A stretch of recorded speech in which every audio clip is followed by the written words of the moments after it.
Hey, what's going on? This is my look at AEW Dynamite.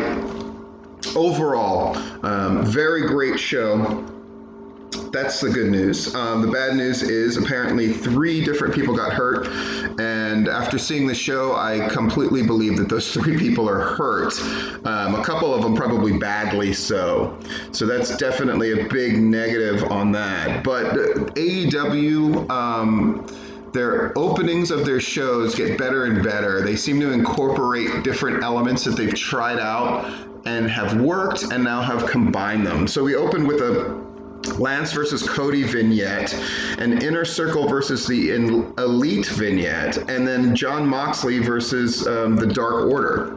Because those are your 3 matches, 3 big matches for Double or Nothing on Saturday.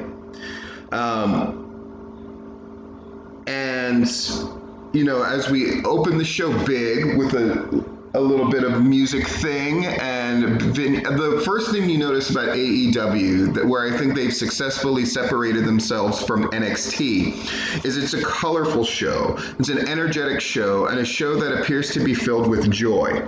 And even when they're panning the wrestlers who are in attendance for their crowd, a number of them have things dedicated to Shad Gaspard. It's just, the vibe is very different, and because it's recording when it's recording, and so it's daylight outside, it just has just a brighter feel. And the fact that the thing is in a football stadium, the whole thing just reads better. It just reads as more epic. And NXT reads like, when I worked a lot with theaters, often they would have a main stage space where they would have hundreds of chairs, and then they would have what was called a black box space, where you did smaller, less significant pieces, where you weren't expecting as big a crowd, and it was this blank canvas, but it was basically this black cube, and that's what right now the shows from the Performance Center are. I mean, that's what NXT especially is. It's just a black box space where everything about it feels less significant. So we're going with our matchups for tonight, right? A quick thing where we talk about Jon Moxley versus 10. Brody Lee's cutting a promo.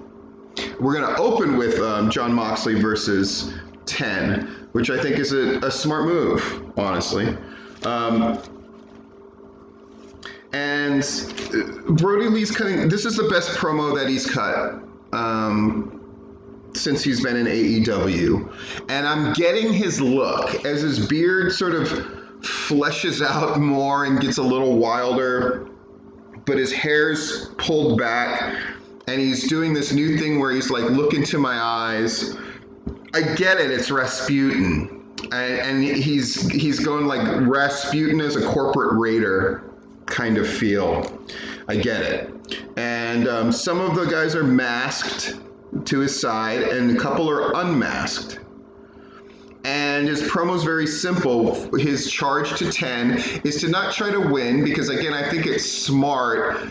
And I think it's smart to put this match first, because we know 10's not going to win, right? So he puts the charge to 10, hurt Jon Moxley. So they start off hot as soon as Moxley comes. And again, Moxley has a knack for knowing how to come to the ring. And I think the direction that he comes to the ring looks really good. I know that seems like a minor point, but it's not. It's interesting. He gets in the ring, hits that flying knee. The turnaround happens in a logical way, which is Moxley is dominating this guy. But then when the ref admonishes Moxley for something that happened in the corner that didn't happen fast enough to the referee's satisfaction, that's when 10 takes over. Ripcord cutter happens. Here's one thing we got to note. If the cutter is going to be QT Marshall's move under the charge of DDP, right? You got to find a ground move, a finisher. I saw at least 7 cutters happen tonight. I think QT needs to find another move. The cutter is now the super kick. is now the DDT. They're not finishers. Just my opinion.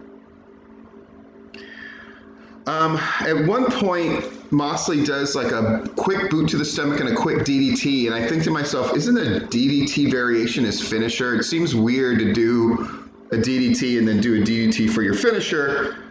He does a spike pile driver, a self-spike pile driver, which doesn't get the win, but then he does...